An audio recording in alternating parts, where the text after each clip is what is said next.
नाही ग मम्मी, साडी बिडी नाही घालत मी. घरात मस्त नाईट ड्रेस आणि बाहेर आपलं क्रॉप टॉप घालून जाते मस्त. हा नाही ग, जेवण बिवण नाही बनवत मम्मी मी. मस्त रोज बाहेरून ऑर्डर करतात. एकदम राणीसारखं ठेवलंय, जेवण बिवण नाही बनवत मी.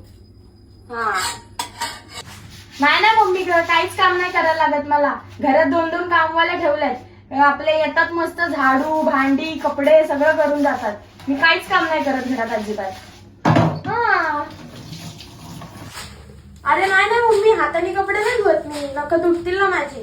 त्यांनी मशीन घेतली ऑटोमॅटिक, सगळं काम त्यांनीच होतं. हा मशीन घेतलीये. हा अरे मम्मी, कूलर बिलर तर सोड, इथं प्रत्येक रूम मध्ये एसी लावलीये. हा हॉल मध्ये तर 2-2 एसी आहे. एकदम मजेत राहते मी इथे.